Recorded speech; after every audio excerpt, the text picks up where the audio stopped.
Hi, everybody. Welcome to today's interview. Today we are chatting with CB Lee. I am so excited for today's. I'm really, really happy that this worked out. If you don't know who I am, my name is Lily. I am going to be the conversation. I don't ever know how to describe this, like the interviewer, conversation person, the other person in this interview. That's all you really need to know about me. And so now we're going to chat about Coffee Shop in an Alternate Universe. If you haven't read it, CB is going to tell us all about it. Sure. Hi, thank you so much for having me here, Lily. I am CB Lee. I'm the author of Coffee Shop in an Alternate Universe, A Clash of Steel, and many other queer fiction in both young adult and middle grade. A Coffee Shop in an Alternate Universe is about two girls who meet in a coffee shop. They have hit it off, they plan a date, and then realize they're both from different universes. So, in order to date, they have to navigate how to travel between their two worlds and also figure out what's going on with the worlds colliding and maybe this huge prophecy that's looming over Cat's head. So that's the book in a nutshell. So the first question that I have is timey-wimey, like tiny alternate universes things. That is my personal kryptonite. I love that like niche interest so much. And so I first want to ask a little bit about the world building, kind of like how you conceptualize it, the process if you made one world before the other one, because I think that it's interesting to hear as well about contemporary world building. It's something that I don't think people really think about. So in general, kind of just how did you balance creating the alternate world and the departures specifically from our reality, and if you had to build world element kind of things into the contemporary setting as well?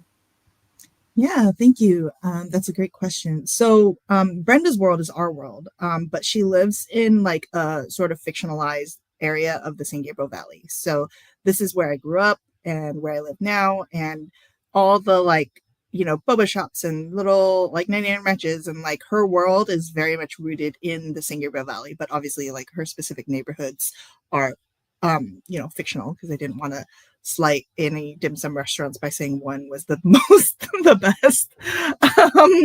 But yeah, Brenda's world is our own, and there's one chapter where she and Kat have like a date on Brenda's Key Club hike cleanup, and that is a real trail. So you can go hike up Mount Low, not currently in the year 2025 because the Angeles Crest National Forest is closed for restoration after the fires, but hopefully after our amazing park crew put it together, I definitely go out there and support your local national park or state park.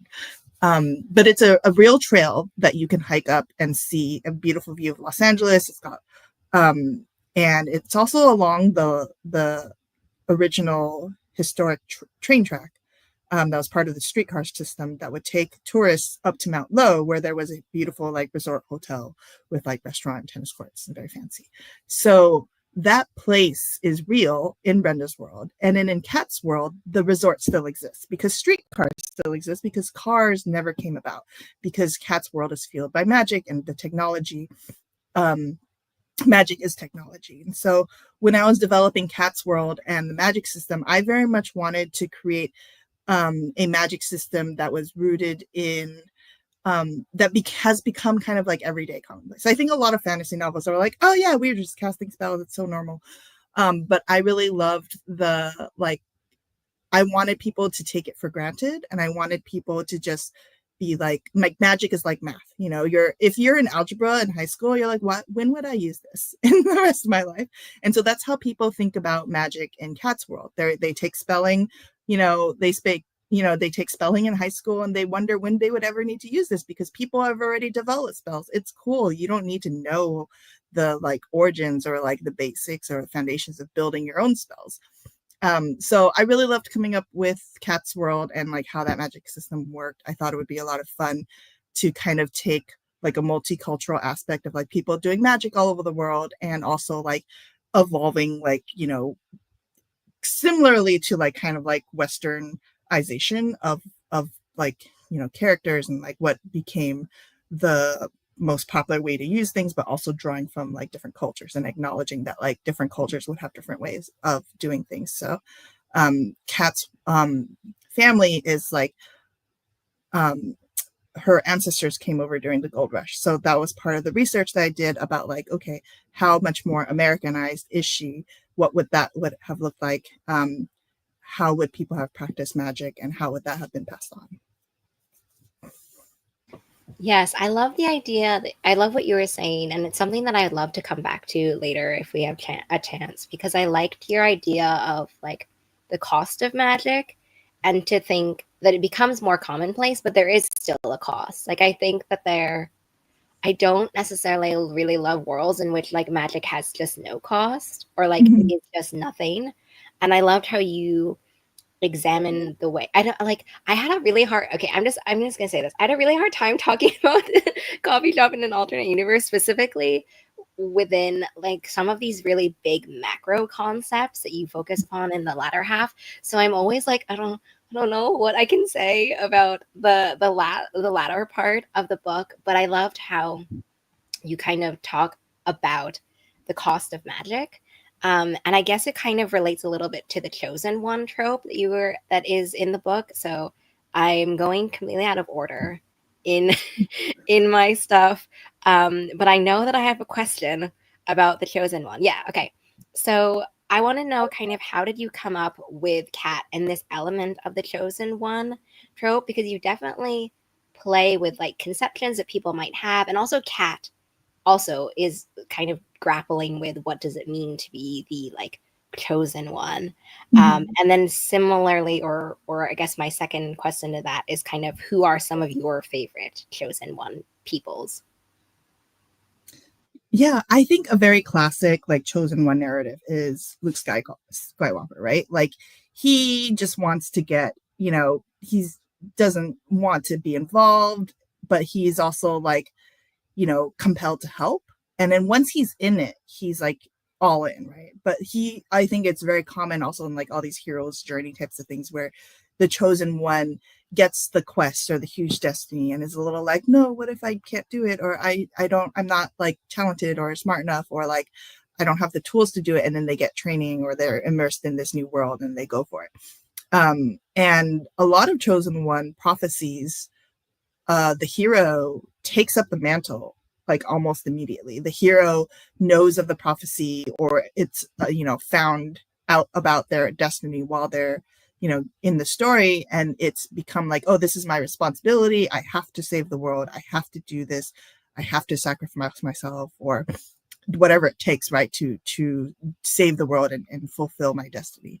And for Kat, her life, her whole people's perception of her and her family, because they were named in this prophecy, has turned into like there's so much expectation wrapped in it. And she also wants nothing to do with this destiny, not because like she doesn't care about people or the world. She doesn't think it should have to be her, and it doesn't. And she thinks the system itself is corrupt. And so, in the very first chapter, I got like, she has like the one F-bomb in the book. And I was like, okay, if this book is PG-13, I get one, right? But she's very much like, screw destiny. I have my own life. I'm going to do it, because the prophecy itself implies that she will lose her life trying to like save the world. And so she was like, well, who decided this? I want to live, but I have to like succumb to this, and I can't, like, if I don't get a life, then I'm going to do whatever I want while I can. And so her whole world is turned upside down with the death of her mom, who was the original chosen one. And so when her mom doesn't succeed in defeating or like saving the world, then it all falls down to Kat, who's the last of her family line. And it turns into like Kat investigating like where this all come from and what does it mean. But going back to the first part of your question, um I got a great answer while you were saying it, and then I completely blanked. The cost of magic, yeah. So I really wanted to have an inherent reason and like cost of like, where does this energy come from, what does it mean, and how do you do magic? And so all magic comes from like either the universe or yourself, like your physical, emotional labor.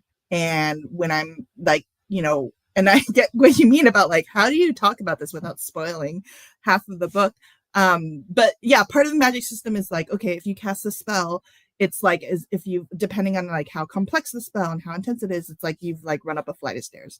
But you can save that energy by using someone else's energy who has already like, there are people whose jobs are entirely to like cast spells. Like this person will just cast the same levitation spell and use up all the, their day's energy doing that for other people. And like these people are called mage techs. They work in factories, and there's a whole like economic dynamic that happens as a result of this, like people who are doing magic, people who train to do magic, and like are also like general populace who benefit from that convenience. Yeah, I definitely understand what you what you mean about the spoilers as well. But yeah, I loved how I almost feel like the the plot structure, like the story structure in Coffee Shop, almost kind of like slowly zooms out, as the book goes on. I love books that have kind of this sense of movement, not only in obviously pacing, but in Mhm. this almost like as I'm saying, kind of like the zoomed out perspective. And I think in the as it zooms out, you see all of these what we're talking about, these overarching problems and these overarching ways that society is kind of inherently formed. And we really start to dig into those and like the chosen one and those kinds of interchanging narratives. The question that I have as well that kind of talks a little bit about, because we're chatting about magic, is that I really liked the D&D aspect to the book. I loved it so much, and I wanted to know if when you first had the image of this book, like did you already kind of want to bring that into the world, and did you always envision kind of the D&D story and the elements and the character, and specifically I guess also in the friendship group, because that is kind of holding friends together as well. Yeah, I love the concept of like someone who plays D&D and is a complete nerd about like having this incredibly complex and fun and dynamic game with their friends. Like and also I would be the kind of nerd who suddenly, if someone was like, "Hey, magic is real. Do you want to try it?" And I was like, "Yes, 1,000 times." I would leap at the opportunity. And I think the what's special about Brenda and Kat's world is like the people in Kat's world take magic for granted, and people in Brenda's world don't have it or know about it. It's all like fantasy books and D&D and like fictional, like our approaches to magic is that like it's this like incredible thing that we've only made up. And so I D&D was always a part of the core of like who Brenda was. And I also really wanted to set up a way, when I wrote the meet cute, that was the first scene in that I wrote for this book, and I wanted for them to have the two different conversations about the same thing. So like Kat thinks that Brenda is talking about magic, and Brenda thinks that Kat is talking about D&D. And so they have this conversation where they're connecting about their passions, which for Kat is like writing original spells, which people don't do. Or people like teenagers don't randomly do. And for Brenda, it's about being a D&D nerd. And so they both are like excited about it, and they feel like a like connection with each other. And it's just funny because I really wanted, I was like, what thing could they talk about that would be like a really easy way for them to mistake one thing for another? So that D&D aspect was always there. It was a big part of Brenda. And I also wanted that to be like that, like connection with her friend group as well. So like you have her best friends like Erica, Jennifer, Adib, and Ryan, and they all are the party. And then you see them later, like as well, like as the reveal of magic and the worlds collide. Like I really just wanted to write like nerds from our world suddenly confronted with magic and like being like, all right, wait, now we have to like go out and like save people because we're the only ones who know about this danger, and they don't have the foundational knowledge that other people do, but they play D&D, so they've got like a place to start. Yeah, and I love what you were talking about as well, because it's not only this beautiful kind of connection about realizing that, magic is a potential. But I feel like so much of D&D as well is like this creativity as well, and this openness. And I feel like you capture that spirit really beautifully in the D&D aspects that kind of ripple out into the rest of the world. Um, if you if you could cast a real life spell from D&D, kind of like if we had magic basically, what I wanted to know, what would your spell be, or like what would you cast? Um, Heroes Feast.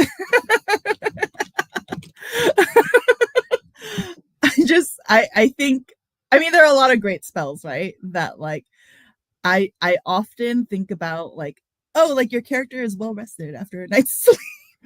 like like the initial thing that comes to mind is not like, yes, I would totally want to make like a lightning bolt or like do this cool thing to make illusions or whatever. I feel like it would just be nice to have like, oh yeah, I created a bunch of food and automatically like rested or healed, people. But I do think it would be cool to, I don't know, there's so many spells, um to do some of the like battle aspects, but like in a game like way. Like I don't actually want to fight anyone. Maybe like in a game like a Pokemon-esque game where you're like pretending to fight. Yeah, when I was writing this question, I immediately also was like, fulfilling and restful sleep would be Yes. would be my number one. Not even think about it, like immediately off the bat, this is what I want in my life. Yeah. I also, as you were talking about that, I was thinking as well about kind of the little touches you have of magic, Mm-hmm. in Cat's world, kind of like what we've been talking about, kind of like just things to like ease your day, like make things a little bit easier. And I was thinking about like the pick me ups and like all of the elements of the coffee shop, the actual coffee shop. Um, is there a place that you wrote in Cat's world that you would want to visit? I honestly, I think the I feel like it would be very cool to see. There are a couple places. The first, the like actual historic like Mount Low hotel, where like to see it in its heyday would be really cool. Um and just the streetcar system, and just the first time I saw a map of how comprehensive the public transportation in Los Angeles used to be, I almost cried because I was like, you could go from like the Inland Empire to Pasadena to Santa Monica to downtown to like, and there were so many routes and like it was so comprehensive and detailed that like I was like, we had it all, and now like it's just like maybe we have 10% of that with our like our bus system and minimal like metro trains. But I really would love to see the streetcars. I would love to go to like Uncle Chow's like little apothecary. I think of that like apothecary that I wrote about really is, excuse me, based off of like a lot of like old Chinese herb shops that I go with my grandma and my mom. And my grandma would be very much like, she didn't believe in like medicine, but she was very good at like being an herbalist, and she would brew all of these like tinctures and concoctions. And like essentially when you think about, if you study these like herbs and stuff, and like Chinese herbs have a lot of the same elements, and people have studied this as like a practical like medicine for years. So like my grandma, who's like afraid of pills and stuff, she would brew these like, and as a kid I didn't have any other reference, so I was like, the cauldron's on the stove again. And then she'd be like, drink this, it's good for your, because you not just when I have a cold, but like just like randomly, like this is good to like flush out all the toxins. So I really loved seeing, and like these herb shops still exist today because a lot of people still brew their own like tinctures and teas and to for various ailments and just for like health maintenance. So the like scent feel of like walking into a shop that has like tons and tons of dried herbs, and like the like like I think as a kid I was like, what are all these mysterious jars with like preserved like snakes and like all of these like mystical, like it has that element already of magic. And so Uncle Chow's shop, which you'll discover in the book, is a haven for well, he's like the supplier to like Kat's family who make pick-me-ups, and they do that in their coffee shop. And I think the pick-me-ups were part of how I wanted the magical element of Kat's dad's coffee shop, which is you can, you know, obviously I, you know, there's a layer of like I don't want to like create any sort of potion or spell that affects someone without the consent. But if you know, like if you, and so I embedded in the magical system that like any type of like mood altering or like body altering, like if you drink any potion or tincture, like you have to know about it, and you have to want it in order for it to work. So like I wrote a line about like, oh, the most anxious person in the world could drink a whole like cauldron full of the calm pick me up, and it wouldn't work if they didn't want it to. So that is how I wanted to address like, okay, people aren't there out there willy-nilly doing like love potions, and I especially did not want love potions to exist. So the pick-me-ups were something that were like, okay, this is a convenience, because it essentially, when you go buy yourself a cup of coffee, that is what it is. And like that like effect of like the difference between like making coffee at home and like going into a store and like, you know, it's cute, there's the vibe, and like the essence of like I'm ordering it is the difference, right? Like I didn't previously understand it, but my partner was like, no, like I love going to a coffee shop, and she was like, it's just different, right? And so I was like, well, I can make you coffee at home, and then she was like, no, let's go to a coffee shop. And you know, there is the experience is part of like being there, ordering, and like being a part of that like community experience and being with other people who are also getting there, essentially picking up. So Sammy's Coffee and Pick Me Ups is based on a lot of like Chinese coffee / tea houses that have like pastries and bakeries um, that are bakeries. So like it has the like vibe of like, oh, like they bake pastries and you can get coffee, and you can put things into your coffee that will like help your day. So these are all like magical things, but in the sense that like, you know, when we go out to eat or when we go out to coffee or get ice cream, I think these are all like little treats that we give ourselves to, whether it's like enjoying, like gifting to a friend or a loved one or a partner, or like spending time with them, and like that is a part of the gift. Yeah, that definitely would be where I would go, because I think what you're saying as well about it being different, right? When you go to a coffee shop and you get coffee. I don't know what it is. I just feel like the atmosphere is so different, and I love the smell of beans. Like coffee beans specifically. I just want to mention coffee beans specifically. Mhm. And I think that it's like, I don't know, I just feel calm. I don't know what it is. Mhm. I Yeah, feel very yeah. It's part of the like the atmosphere, and it's part of the whole experience where you are outside your house. So you're going out of your way. You're intentionally going to a place that you are going to support a business, and like they're providing it, or like they're experts in making it, however it is. In like, you know, I will make like, you know, I have all the like fancy things to make a latte at home, but it's still different.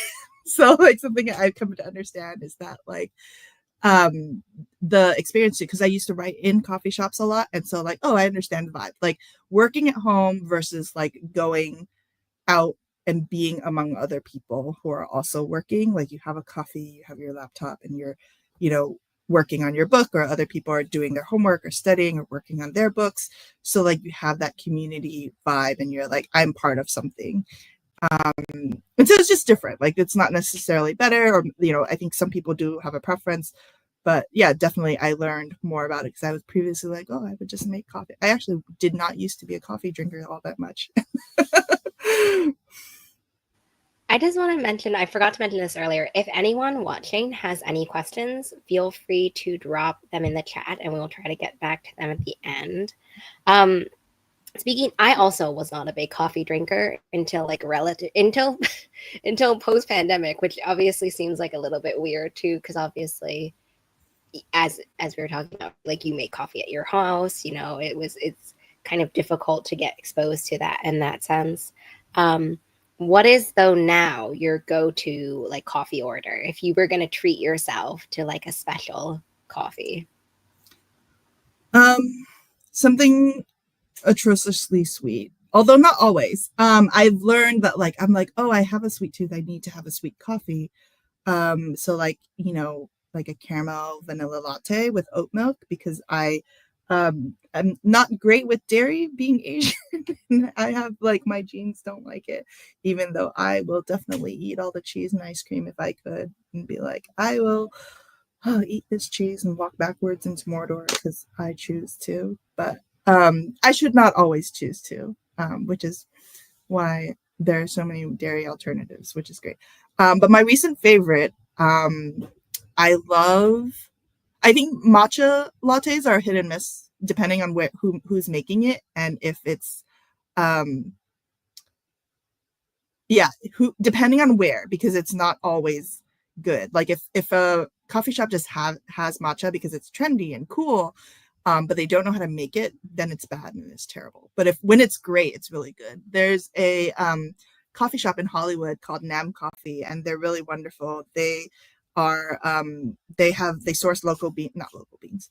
Well, they source beans from Vietnam. And so they do amazing like Vietnamese coffee, and they have this coffee that's like an ube pandan um, latte, and that is so good. It's like, oh, I just love ube so much, and when it's like done really well, actually, I don't know, you could put ube almost anything. There's also like a Filipino bakery that has like ube cinnamon rolls on Sautel, and that's really good.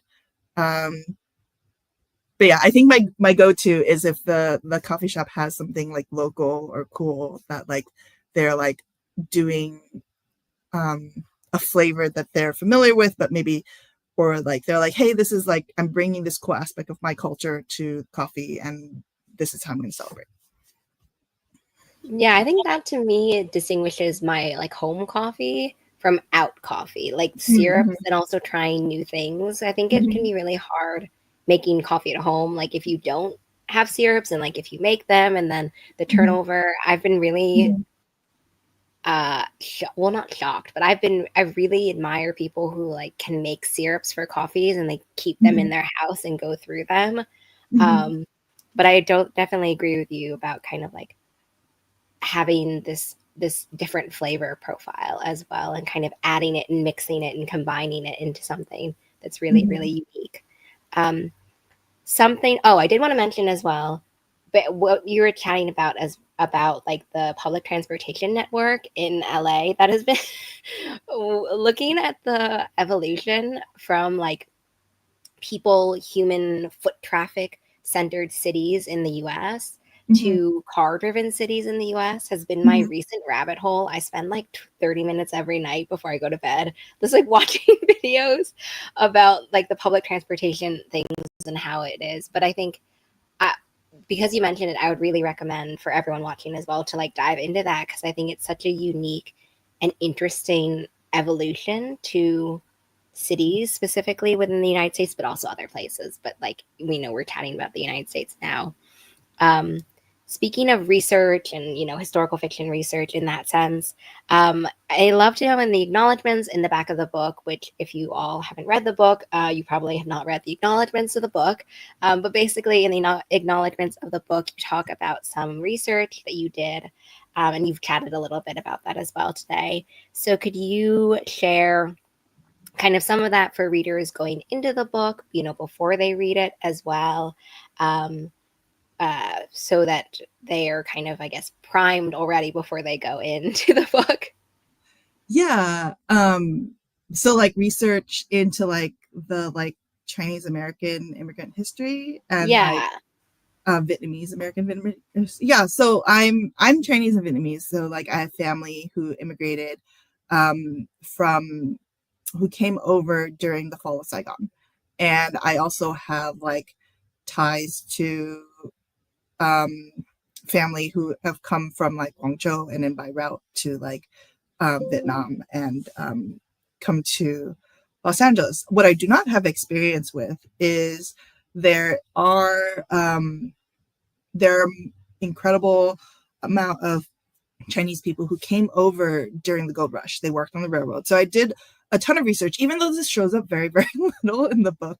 And I actually had to stop myself because I was like getting into the rabbit hole of like doing, like I love doing research. And like when I wrote A Clash of Steel, I dove right into like the golden age of piracy and wrote this like incredibly long like editorial note that my editor was like, this is 50 pages. We cannot.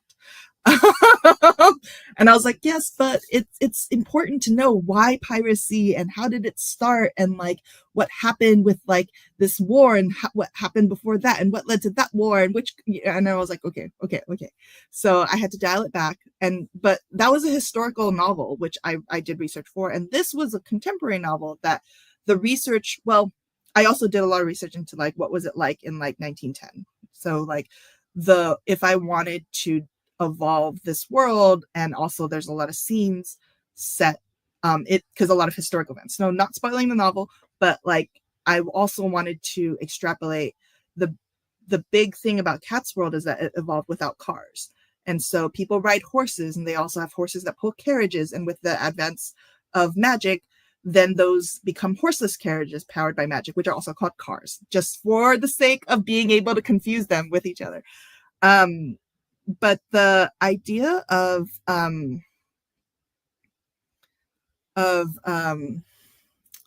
coming back to the idea of research, that it just brings a lot of like, I cried thinking about how like not thinking, but like realizing how many people died building these railroads and how many people suffered and the discrimination that people face. Like the Chinese Exclusion Act came about because the American government were convinced that these laborers were going to steal jobs. And like, it's something that like, it's heartbreaking, right? Like how many of these people came to America hoping for a better life. And then they built these railroads. They were like dangling off of cliffs, dynamiting. And like, they did this huge effort that united the United States. Like it was during the Civil War. And like, without the railroads, it was such a intricate part of our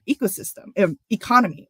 And so their sacrifice was really, like I felt it. Like I was like, I'm not directly descended from these folks, but we are also kin, like they're ancestors. Like our like legacy as immigrants is that we should be able to remember them and honor them. And I hope that like people reading the acknowledgments, and there's a recommended reading list too about, there's a book called Ghosts of Gold Mountain that I recommend if anyone wants to learn more about history, that really dives into these like unspoken heroes. A cool thing that I did learn from these histories is that a lot of folks built these like communities that would become later like Chinatowns. And so they were like, in this community, there'd be leaders and people who would like help new people coming in find like paperwork and jobs and like coordinate groceries. And so like an early stage of like mutual aid. So I thought that was really cool. And then that kind of like extrapolated towards like, okay, what would Cat's World look like? What would these like herb shops look like? And like my grandfather ran like one of these like apothecary type pharmacies, and so describing that felt really like wonderful way to like give homage to him. And yeah, lots of research, and I forget the thread of the question, but I hope that we've discussed it in strokes. You do, but you kind of what you were talking about, right? So it's not historical fiction, Coffee Shop, but you did such a great job of the world building specifically. What I loved is that you have such a great attention to detail about the points of divergence between the two worlds. And I think like that kind of attention to detail and that kind of attention to the world background, like I don't know if that could have been possible without really having a good sense of like what happens when and like at these crucial moments in history, right? Mm-hmm. When what has to happen to really kind of like take us on different paths. Mm-hmm. And how different would it be, right? Like how would it parallelly evolve where they also have a target? And like, Yeah. like what would just happen, the like events that would occur that like on Main Street, these similar businesses would be there. But like, oh, instead of this is like a phone repair shop, now it's a spell tech shop, and like different restaurants, what same restaurants. I didn't want it to be like an alternate universe where it's like, oh, there's a copy of you in that universe that's like not a copy, but like, you know, there's that like interdimensional travel trope where it's also like there's an alt version of each person that's living in one version. So I didn't want to do that because that creeped me out. And I also was like, that's a totally different type of book. But I do love that idea. Like one of my favorite tropes in fan fiction is when like one character wakes up in an alternate universe and they are suddenly married or in a relationship with their love interest who they're not with in their original universe. And then suddenly they're like, what's going on? And then they have to like navigate like figuring it out. And then like the other, meanwhile, in their universe, the character who's with that love interest is not anymore. And then anyways, that's a favorite trope of mine. But that's a very specific like parallel dimension. So this is less parallel dimension and more point of divergence. So like I wanted to write, they had electricity, they had toilets, like but like their electricity is also interesting because it's like if you have magic as technology, why would you use electricity to power certain things? So like they use electricity, but like for like, oh, like so the first time Kat hears it, she's like, what, like you mean for like the telephone? Cool, I guess, but you could just spell call someone. Like it exists, but it's kind of like that, like it's like the appendix, right? Like so people are like, it exists, but people have forgotten about it because it's so not like useful in that moment. And so but like what is useful and like what I wanted to put was like, okay, we still wanted people like randomly like riding horses. Not writing, but I had to think about this. This actually took a long time where I had to like, so my friend Julia Ember is a horseback rider, and she and I were talking, and I'm like, all I know about as a human person living in Los Angeles about horses is that they're very expensive, and that I've only ever seen them while hiking on trails with like other people who like bring their horse to like go riding on the trail. And I've seen them at like, you know, like fairs where you can ride a pony. And I have gone horseback riding like a long time ago, like on vacation. It was part of like a guided like experience. So it's not like commonplace for me. And I know also having done research that it is a very expensive hobby to maintain. And so I wanted, in Kat's world, oh yeah, everyone has a horse. It's expensive to have a horseless car that's powered by magic. So, but then I also had to like think about like, what is it possible? Originally, there's an early draft where Kat just has her horse Buttercup in her backyard. And then Julia was like, that's not reasonable. That's not enough like space for the horse to graze and have food.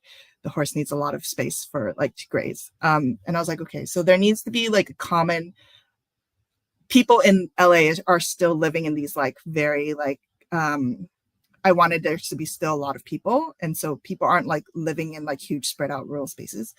So there's like communal areas where there's stables, and not everyone has a horse, but it's very common.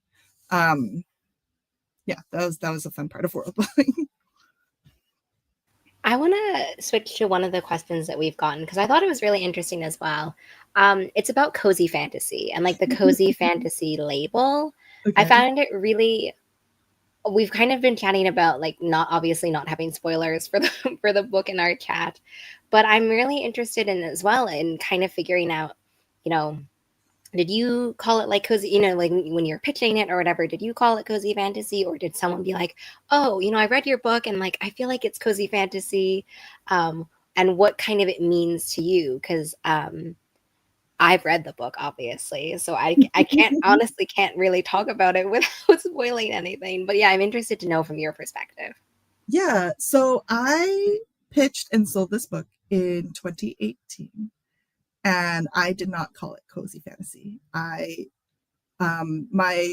agent was very much like, we cannot call it urban fantasy because no one, like, those words are a turnoff for some reason, and like we use like contemporary fantasy now, and like at that time cozy fantasy had not like taken off, and so it wasn't even like a word in my head about what genre or how it would be pitched to people as a marketing term, or even as a classification. I always went into it writing it as like, this is romance, this is fantasy, There are stakes where there's a huge prophecy and the world may end. So to me, these are high stakes. And I know that a label of one of the quantifying things about um, cozy fantasy is that they are low stakes. And so my editor, Holly, read the book and she loved it. And then she said, "This feels cozy to me. I want it to be cozy and I want to talk to people about it as it being cozy because it's got it's got coffee in it. It's cute. It's got a romance." And I at first was actually like, oh, I don't know. What if people who are expecting cozy fantasy don't like it because it's got high stakes and there's, world ending plot. And I actually read like, I know I shouldn't read reviews, but I know that readers have gone into it expecting cozy and then they're like, well, this doesn't feel super cozy. And I think because of the high stakes.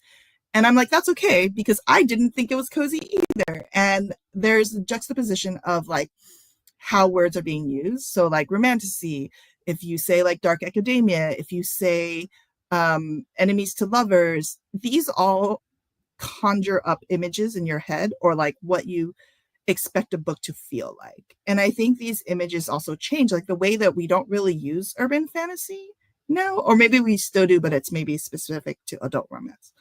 But like urban fantasy used to mean like werewolves and vampires and like a romance where one person's human and one person's not.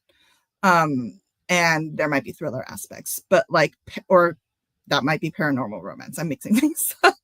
But yeah. My initial concept of it never included cozy because I was just writing from my heart. And then Holly was like, it feels cozy because you have all of this sweetness with the relationship and the coffee. And so during the editing process, we actually ended up, I don't know. I was like, I'm not going to significantly change the like huge overarching plot because that would change the entire book. But there were like elements that I did to like make it more like feel more cozy at Holly's suggestion too. So it's really interesting because I think as a writer, this was a case of like not specifically writing to the genre in mind, but also having the genre find you. So I think cozy fantasy found me and was like, this is where you are. How can you grow into this? I think I don't know, it's interesting because since when they told me they were going to market it as cozy fantasy, they're like, okay, we're going to comp it to like Legends and Lattes and like these other books. And like, I was like, oh, that sounds great. Like, those are really great books. And the interesting thing is that like in all of these books, none of them have the same amount of stakes, right? So like you have like Legends and Lattes where Viv is trying to open up her coffee shop, but like it keeps being threatened to burn down by these thugs. And so I feel like someone threatening to burn your shop down is a high stake. But it is also very much like it's still cozy, right? But also people find murder cozy. Like murder mysteries are a huge thing and that it's cozy. So the word cozy, I guess at the end of the day, the genre, I think, evolves and it's not always one thing or another in the same way that like romantasy is like sometimes very romance forward and sometimes very fantasy forward, and it has like different levels of like high fantasy, low fantasy, what elements of it make it like what makes romantasy, what makes cozy. So yeah, it is very interesting to see like, and I'm really delighted, thanks for your question, Stephanie, about like the aspects of it being cozy. And like it makes me happy when people say like, oh, this book felt very like warming, like a cup of coffee, and it was cozy.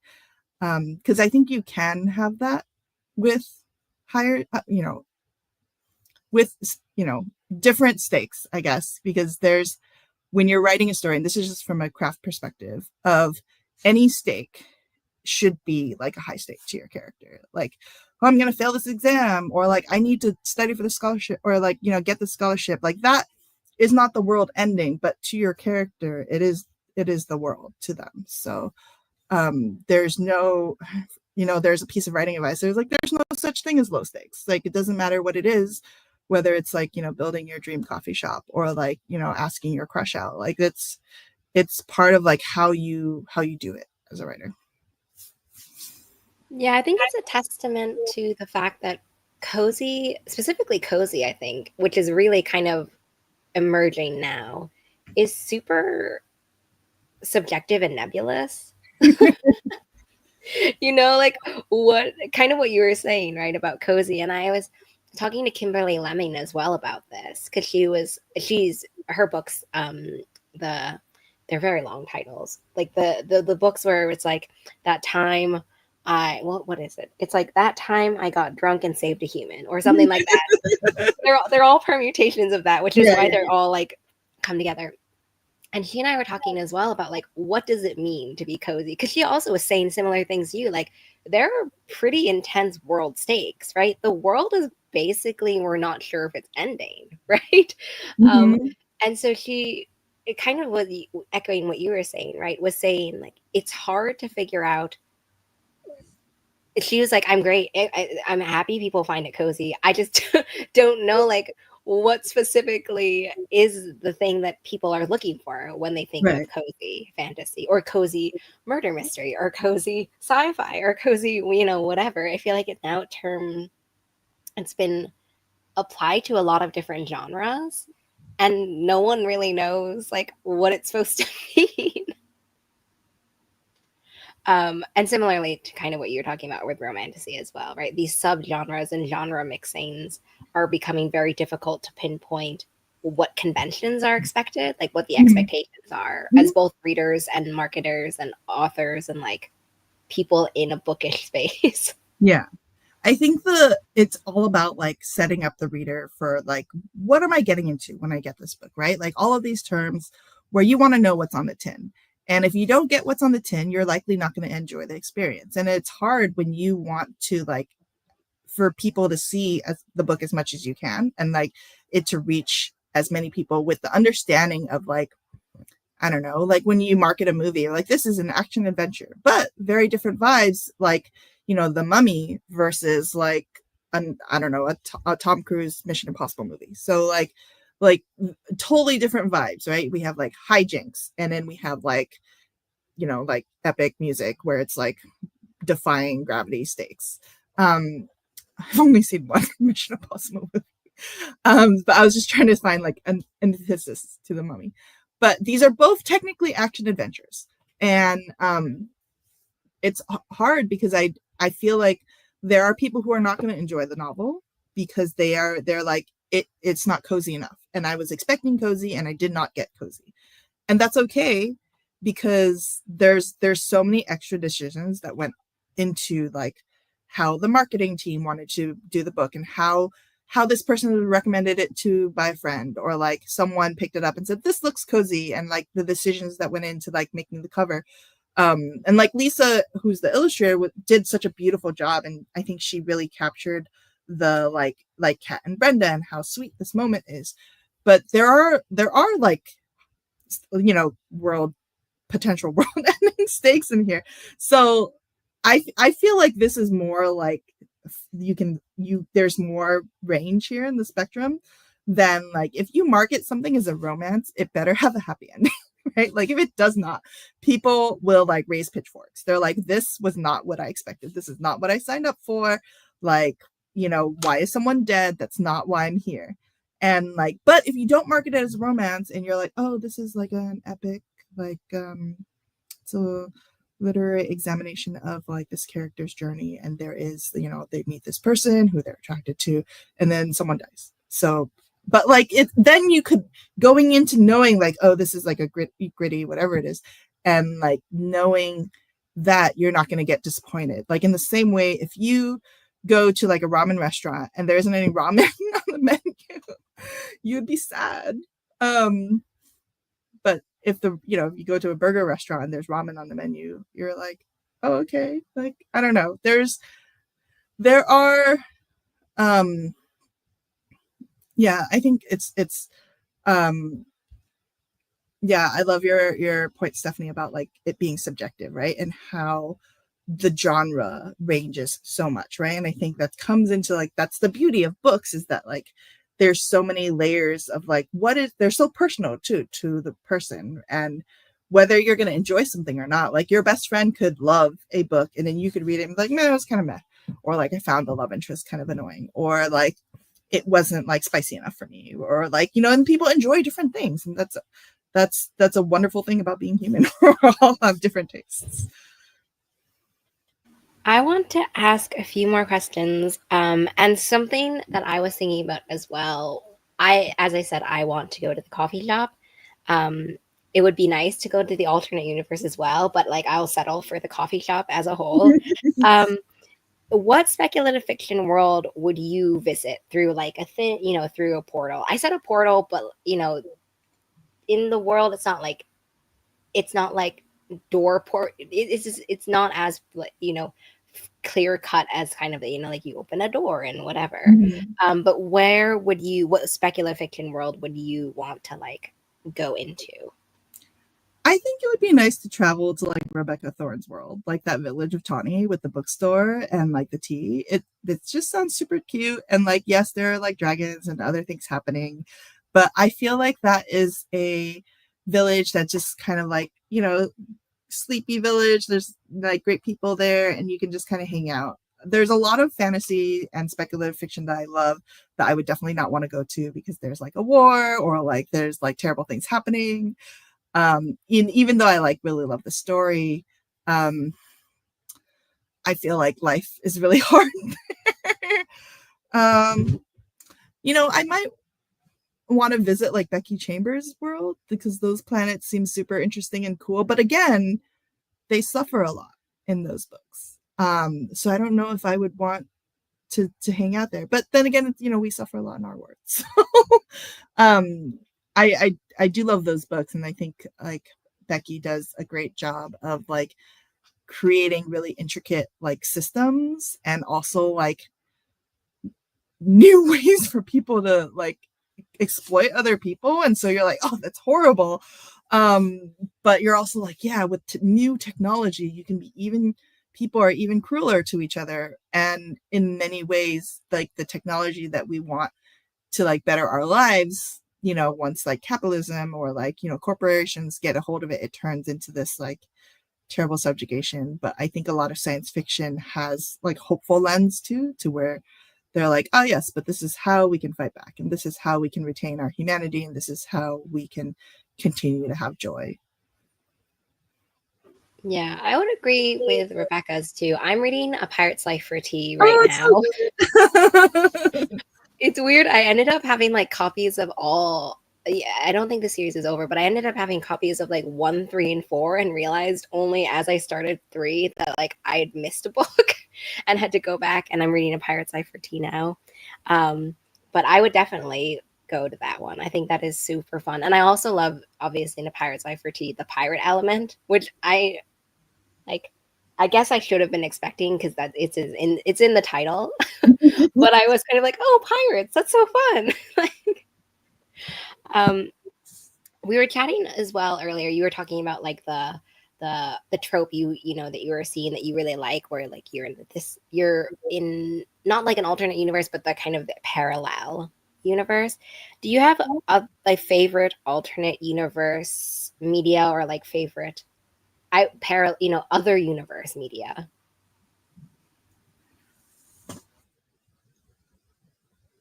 I mean, all of these are examples are fan fiction, which I've because I think that's such a great way to, because you have like a starting point, right? Unless you know the canon material, then you can have an alternate universe of it. And knowing that like, okay, this started as like a gritty like sci-fi universe, and then now it's a fantasy tavern, and like having that like juxtaposition of being able to see like what the original canon is, and then that like different universe really complements it or is really different in some way. As far as like other media goes, I don't know, I think Doctor Who isn't really I don't know. I feel like Doctor Who is, because technically it's all in the same timeline, right? But like timey wimey wibbly wobbly, like you're traveling throughout time and space, and but it feels like different worlds because you're visiting all of these different planets, and like you are like experiencing so many different civilizations and things and potentials. So probably Doctor Who as my like I was gonna say comfort choice, but it's also can be a very stressful show. Yeah, I was also thinking about that too. And I had the same thought. I was like, well, it feels alternate universe to me because obviously when he, or when anyone really, I guess, because the Doctor goes through many different lives. I don't know. Is it, if people have seen Doctor Who, that is obviously one of the basic foundations of the story. But like people seem to, I obviously not like everyone on randomly on the street knows, but like when other people mention or when other people meet the Doctor, like they're not, so utterly flabbergasted in a lot of different ways. So to me, it kind of felt almost like an alternate universe to ours in the sense, well, I mean, in many ways, an alternate universe to ours because we don't always necessarily see like aliens and things like that on the Mm-hmm. streets randomly coming from the sky. But I was also struggling with the idea of alternate universe media pieces. Mm-hmm. The last question that I have, or that one of the, I had many questions, but the last question that I want to end on is, you're talking as well about the initial concept of the book from 2018, I think is what you said.